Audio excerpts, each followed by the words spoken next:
September 1, 1939. The German army attacks Poland, thus unleashing the Second World War. Following the declaration of war by the French and the English on Hitler 2 days after the attack on Poland, Germany again finds itself in a war on two fronts. Although it was soon seen that the victory over the Poles was going to be achieved in just a few days, the new situation on the Western Front was completely uncertain. Were the French going to attack? Did the Germans have enough forces on the French border to repulse such an attack? Would it be better to attack France as soon as they finished the campaign in Poland, or would it be better to wait on the defensive? These were the main questions that the German leader and many senior Wehrmacht officers asked themselves during those months from September to November 1939. It was specifically on September 8, just a week after the start of the invasion of Poland, when Hitler said that the French had to be attacked as fast as they could. In this way, he intended to attack before the English had time to send their army to France, and for the French army itself to reorganize and prepare for combat. By September 25, when it was clearly seen that Poland was finished, the German leader finished making the decision that France had to be attacked as soon as possible, and on the 27th he explained it to his generals in a private meeting. At this meeting, Hitler commented that the Western powers had to be defeated militarily, so that they could no longer oppose the consolidation and development of the Reich.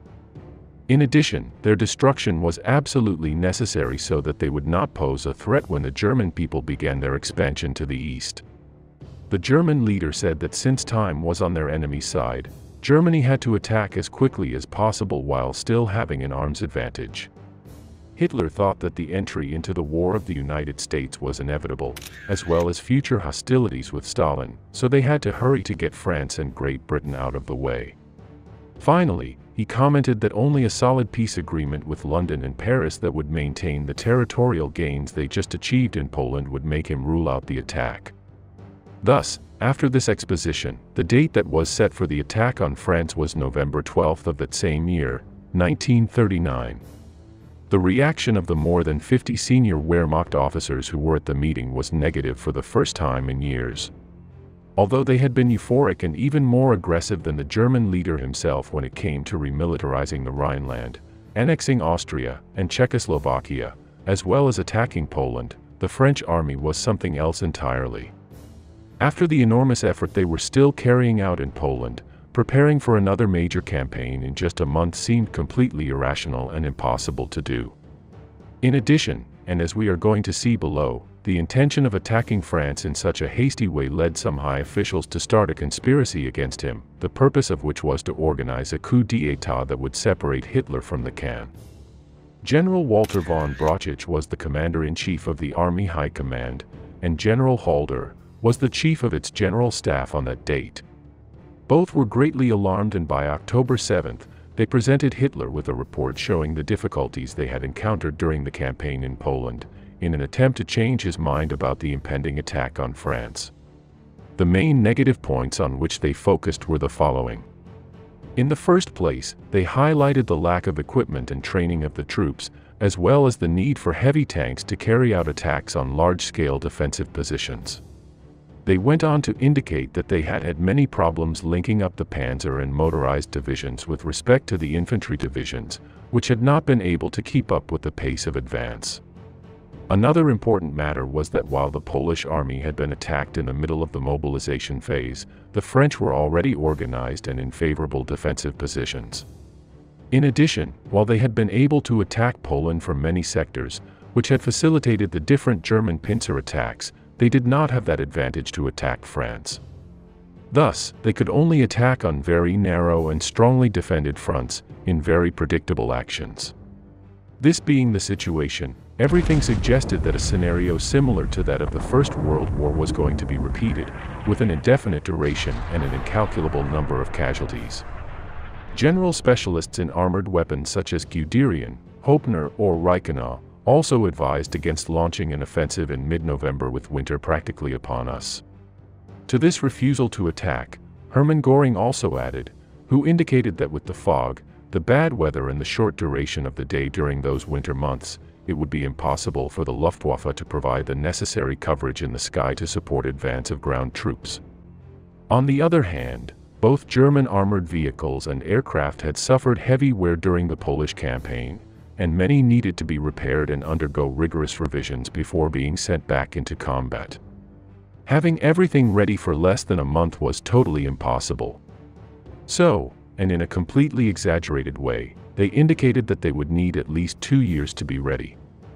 Although the top commanders in the German army had thoroughly analyzed the Polish campaign, and immediately transferred the lessons learned for training, they did not consider it suitable as a point of comparison for a conflict with the Allies. Obviously, the main adversary of World War I still commanded great respect. On the subject of an offensive in the West, Colonel General Wilhelm von Lieb was rather pessimistic as to the chances of victory. His words were the following: "Surprise is impossible.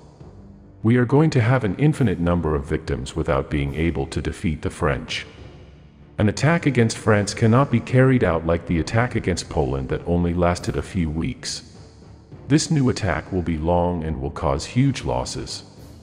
In addition to the opinions that we have seen from Halder, Brauchitsch, Guderian, Göring, Lieb, and many more, there were other German generals who were worried about having to attack neutral Belgium and the Netherlands, because they knew that this would forever prevent them from reaching a peaceful solution.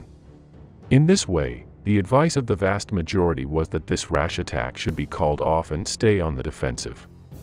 If the French and English dared to take the first step, they would be massacred, and later it would be they who would counterattack and defeat them. But being the Germans who attacked first was something that most advised against. As paradoxical as it may be, and as we are going to see below, von Manstein was one of the few who agreed with Hitler in this decision, and who therefore wanted to attack the French. But before going into this question, let's briefly look at the plot that Halder organized to overthrow the German leader. Because he was very alarmed by this new adventure in which Hitler wanted to put Germany, Halder and his faithful lieutenant, Stülpganel, began to raise the idea of a coup d'état for the end of that month of October, with the intention of expelling government Hitler. Thus, many generals and high officials began to be polled to see what their reaction was to such a plan that Halder was proposing. The result obtained from the majority of officers was their refusal to carry out this offensive, although they were also against participating in a coup against Hitler. Among the few who did support this radical action by Halder were Wilhelm von Lieb and Hoepner, who also tried to get many senior officers to present their resignation so that the offensive could be suspended. After failing with any action and having so little support, Halder cancelled his plan and destroyed any evidence that could incriminate him. On November 5th, just a week after the supposed launch of the German offensive on France, which was basically going to be a copy of what they had done during the Great War, Brauchitsch met Hitler again to change his mind. At that meeting, I spoke to him about the solidity of the French army, the need to correct the weaknesses of the German army, and a whole series of shortcomings that they had to solve before carrying out such an attack. Hitler's reaction was rejection, and he continued with his idea of attacking for the next week. However, the German army was not ready to carry out the plans of the German leader, and the offensive could not do anything other than continually suspend itself, even being postponed on 29 different occasions. It was during this period, from November 1939 to early 1940, that men like Manstein set to work following the following reasoning. If a military campaign in the West could not be avoided, there was no alternative but to win it. So while others worked on defensive and counterattack plans, Manstein designed a new German attack plan that was very risky but at the same time very daring, which this time would give Germany victory.